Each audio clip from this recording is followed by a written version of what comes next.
અમેરિકામાં હાલના EB-5 immigrants visa પર પણ આપણે ચર્ચા કરીશું, પરંતુ આ સરખામણી આપણા ટીવી સ્ક્રીન ઉપર આપ જોઈ શકો છો. ગોલ્ડ કાર્ડ અને ગ્રીન કાર્ડ વચ્ચેના શું તફાવત છે, કયા કયા ફીચર છે, કેમાં શું લાભ મળશે, એ તમામે તમામ, ખાસ કરીને તેની રિક્વાયરમેન્ટ, જોબ રિક્વાયરમેન્ટ અને પાત્રતા, આ તમામે તમામ અમે આપણા ટીવી સ્ક્રીન પર બતાવી રહ્યા છે.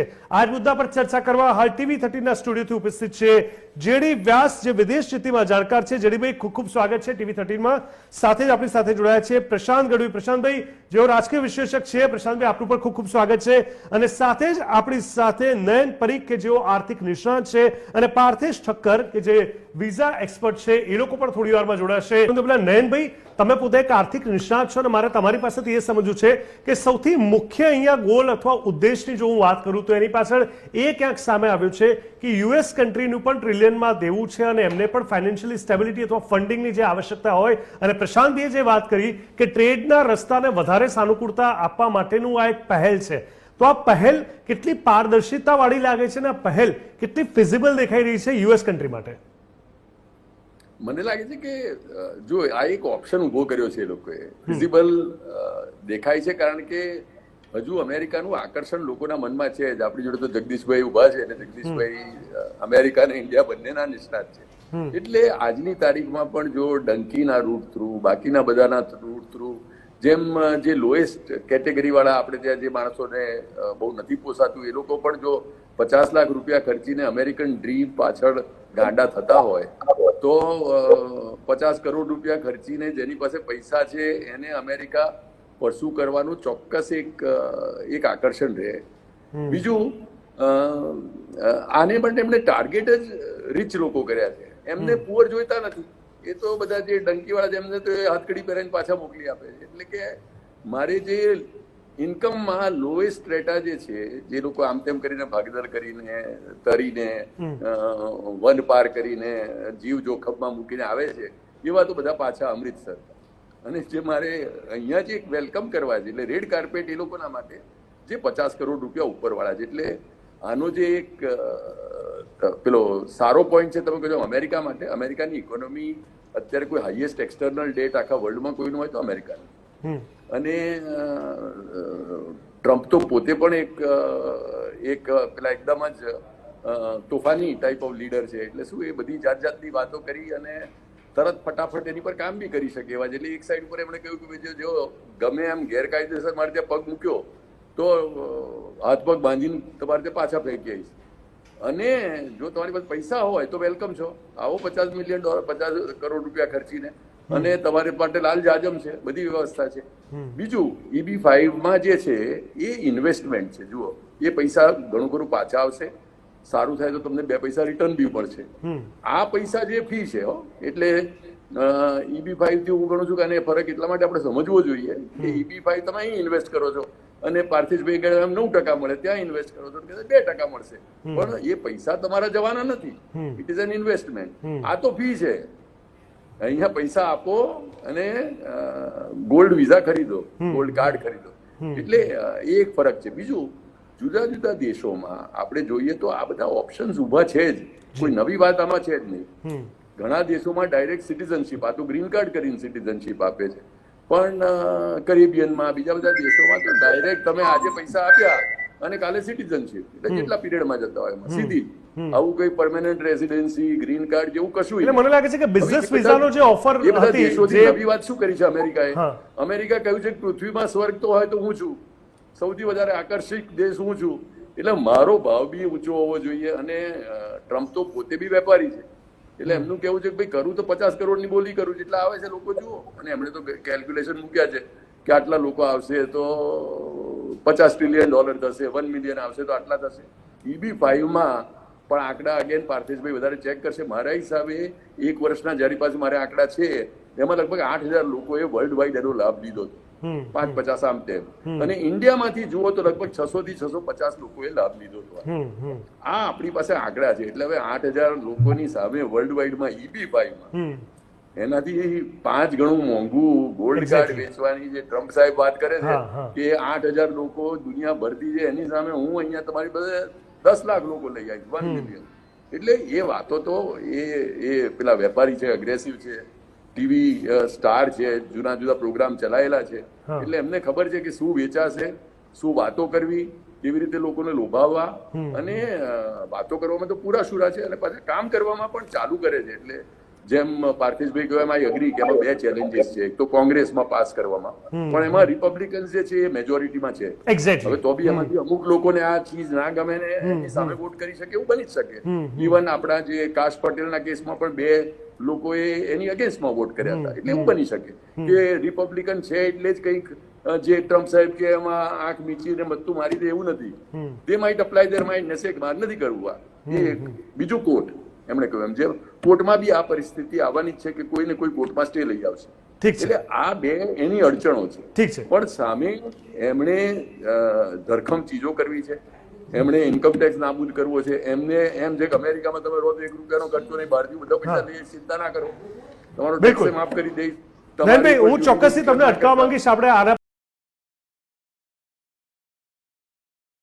એક બહુ જરૂરી વાત નયનભાઈ, હવે આપણે વાત તો યુએસથી કરી રહ્યા છે, કારણ કે તમે આર્થિક નિષ્ણાત છો, એટલે મારે તમારી પાસેથી સમજવું છે કે જે પ્રક્રિયાઓ હાથ ધરવામાં આવી રહી છે, જે જાહેરાતો કરવામાં આવી રહી છે, $1 મિલિયન થી $5 મિલિયન સુધીની વાત કરી તો દીધી, હવે આગળ પાસ થશે કે કેમ, લાગુ થશે કે કેમ, અને કેટલા પ્રમાણમાં એનો ફાયદો યુએસ ઉઠાવી શકશે, એ 2 નંબરની વાત છે. પણ શું એ આપણને ભારતને પણ કંઈક શીખવાડી રહ્યું છે ખરા આર્થિક ધોરણે અપગ્રેડેશન માટે, અને ક્યાંક ને ક્યાંક લોકોના અથવા સારા લોકોના વેલકમિંગ અપ્રોચને લઈને શું આ કન્ટ્રી એક બીજી કન્ટ્રીને મેસેજ આપી રહ્યો છે આર્થિક ધોરણે?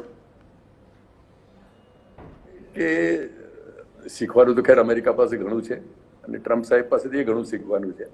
બે ધડક સરકાર કેવી રીતે ચલાવવી, તોફાની કામો કેવી રીતે કરવા, એ જે કહ્યું છે એ પહેલા મહિનામાં જ કેવી રીતે એકદમ ધડ, પછી તમે કહ્યું કોર્ટ તો દેખા જાયગા, કોંગ્રેસ તો આવે ત્યારે જોઈશું, પણ એકવાર વટ હુકમથી બધી ચીજો લઈ આવે એ લોકોને કહેવા માંગે છે પહેલા મહિનામાં કે જુઓ મારે મહિનામાં પહેલા દિવસે ના એમણે કહ્યું કે ભાઈ આ જુઓ મેં આટલા સાઇન કર્યા ઓર્ડર, પ્રેસિડેન્શિયલ ઓર્ડર, 100 હસ્તાક્ષર પહેલા દિવસે, અને હમણાં ઇલેક્શન જીત્યા છે, હવે ફરી ઇલેક્શનમાં રહેવાનું નથી, તોય પાછા કે જો આ બાઇડન થી શક્ય હતું, ડેમોક્રેટ કરવાના હતા, અરે હવે તો તમે જીતી ગયા છો, 4 વર્ષ પછી ફરી ઉભા નથી રહેવાનું, પણ તોય કે હું શું કરી રહ્યો છું એ બધું એક એમને લોકોને બતાવવું છે, અને એ he is full on display on that કે કરી રહ્યા છે. બીજું આનાથી ઇન્ડિયાએ શું શીખવાનું છે? તો મારા ખ્યાલથી ઇન્ડિયાએ પહેલા તો આમાં પોતાના દેશને એક અટ્રેક્ટિવ દેશ બનાવવો પડે ગ્લોબલી, ઇઝ ઓફ લિવિંગ, બીજી બધી રીતે, તો આપણે આ કરી શકીએ. અમેરિકા ઘણા દેશો માટે પૃથ્વીનું સ્વર્ગ છે, એ લોકોનું અમેરિકન ડ્રીમ છે. ચાઇના હોય, રશિયા હોય, બીજા બધા દેશના હોય, એ દેશના જેની પાસે પૈસો આવી ગયો એને એમ તો પૈસો તો આવી ગયો, પણ હવે નેક્સ્ટ મારું ડ્રીમ એ છે કે અમેરિકા જેવા દેશમાં રહું, સડકો મખમલી, નિયમ પ્રમાણે ચાલવાનું, બધી ફેસિલિટી એકદમ વર્લ્ડ ક્લાસ, એવી જિંદગી મારું. આપણને શું થાય, પહેલા આપણે થાય ઘર સારું કરી લઈએ, ઘર પછી એમ થાય સારી સોસાયટીમાં રહી લઈએ, સારી સોસાયટી પછી એમ થાય સારા દેશમાં રહી લઈએ, આજુબાજુ બધું એમ રોનક હોય, હરિયાળી હોય, સારી રીતે હોય. એ કરવું હોય તો અમેરિકા ઇઝ ઓપ્શન એટલા માટે, અને America is number 1 option A જાણ્યા પછી ડોનાલ્ડ ટ્રમ્પે કહ્યું છે કે ભાઈ $5 મિલિયન મારું તો હાઈએસ્ટ, અને હાઈએસ્ટ કેટલા માર્જિન પૂરું એમ, બીજા બધા જે $1-2 લાખ ની વાત કરે છે એ નહીં, હું તો એટલો પ્રીમિયમ છું. એટલે આપણે ત્યાં શું મર્સિડીઝ લેવા વાળો એક ક્લાસ અને પોર્શે લેવા વાળો બીજો ક્લાસ, એટલે કે મર્સિડીઝ વાળા તો આવું જ નહીં, એનાથી ઉપર જે લેમ્બોર્ગિની બધી વાત કરવી હોય તો, એટલે અમેરિકાને એને ત્યાં મૂક્યું છે. હવે આપણે એની પાસે શું શીખવું? તો આપણે પહેલા તો આપણા દેશને એક અટ્રેક્ટિવ ડેસ્ટિનેશન બનાવવું પડે રહેવા માટે લોકો પાસે.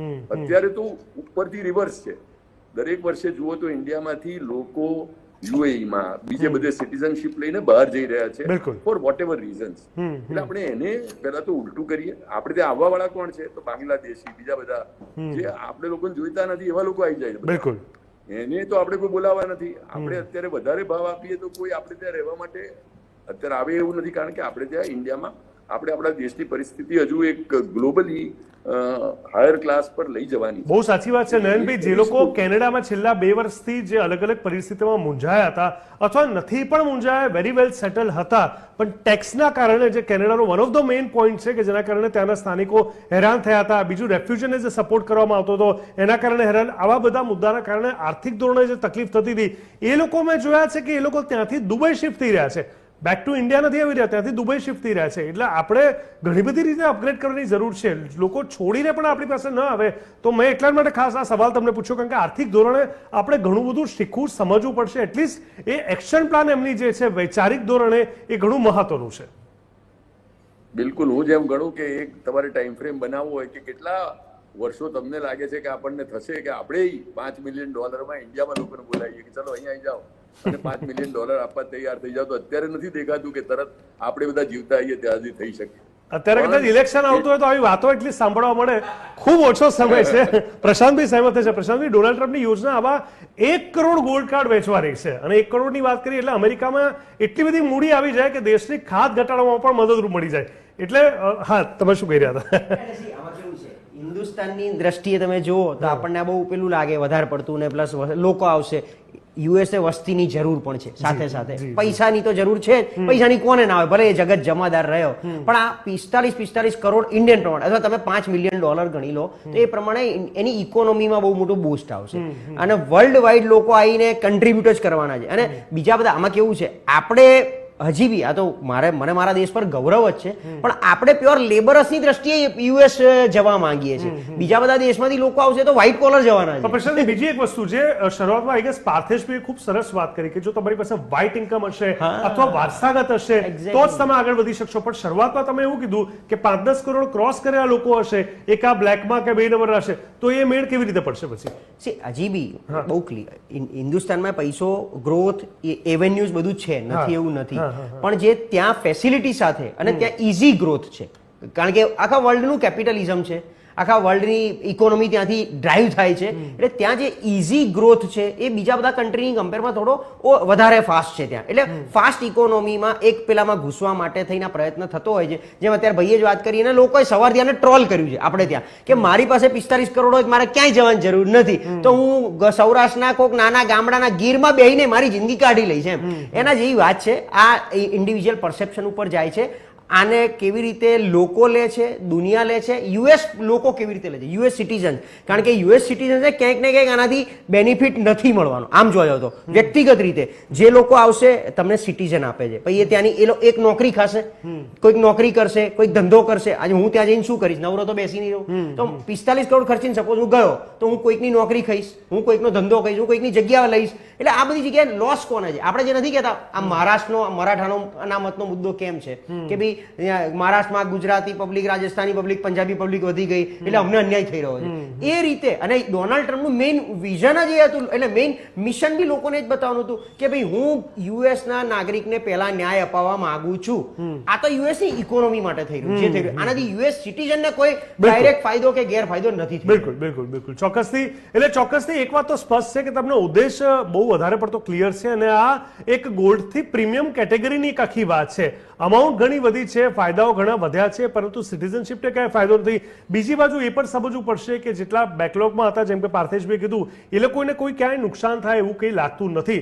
પરંતુ સાથે સાથે કઈ કેટેગરી ત્યાં જવા માંગે છે, કેટલા લોકો રસ દાખવશે, ભારતમાંથી કેટલા લોકો હશે, એ જાણવું સમજવું પણ જરૂરી છે. કારણ કે ભારતની પર જો આપણે વાત કરતા હોઈએ તો આપણે એ સ્વીકારવું પડશે કે જેટલા પણ ડ્રોબેક આપણને ખબર છે એની વચ્ચે પણ એટલી પોસિબિલિટીઝ અને એટલી શક્યતાઓ આપણે ત્યાં પણ ક્યાંક છે.